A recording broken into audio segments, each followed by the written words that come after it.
유가족들이 지난주 김시곤 KBS 보도국장의 발언에 분노한 이유는 보도 총괄 책임자인 보도국장의 말은 곧 세월호 참사를 바라보는 공영방송 KBS의 시각을 드러낸다고 봤기 때문입니다.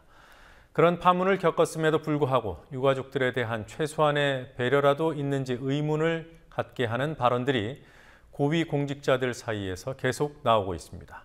노지민 PD가 보도합니다. 참여연대는 오늘 청와대 인근 청운 효자동 주민센터 앞에서 기자회견을 열고 박승춘 국가보훈처장과 민경욱 청와대 대변인의 해임을 촉구했습니다. 대통령의 생각은 박승춘 처장과 민경욱 대변인의 생각과 다르다는 것을 분명히 한번 보여주시기 바랍니다. 이번 참사와 관련해 정부의 잘못에 대해 진정으로 유가족에게 사과할 마음이 있다면 박승춘 보훈처장과 민경욱 대변인부터 해임하십시오. 박승춘 처장과 민경욱 대변인은 최근 세월호 참사에 대한 정부 비판 여론을 갈등과 분열 조장으로 매도하는 듯한 발언을 했습니다. 지난주 뉴스타파가 공개한 박 처장의 지난 2일 강연 현장. 국가안보 전문 강사들을 대상으로 한 강연에서 박 처장은 국가가 어려울 때 미국은 단결하지만 우리는 정부와 대통령 공격이 관례라며 대통령이 성공해야 성공한 대한민국이 된다고 주장했습니다. 요즘도 세월호 침몰을 겪었기 때문에 우리 대통령과 정부가 아주 곤욕을 치고 있습니다. 우리나라는 지금 무슨 큰 사건만 나면 우선 대통령과 정부를 먼저 공격합니다. 지금 역대 대통령들의 임기 말 지지율을 보면 30%가 넘는 대통령이 없습니다. 전부 다 30% 미만입니다.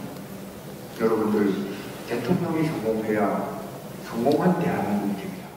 민경욱 청와대 대변인은 유가족 순수성 발언으로 논란을 일으켰습니다.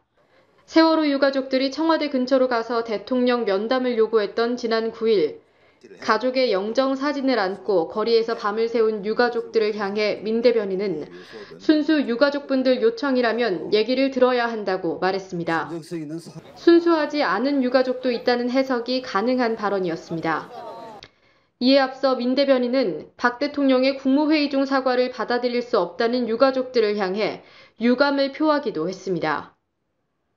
고위공직자들의 문제적 발언에 이어 대학 교수도 망언 대열에 올랐습니다.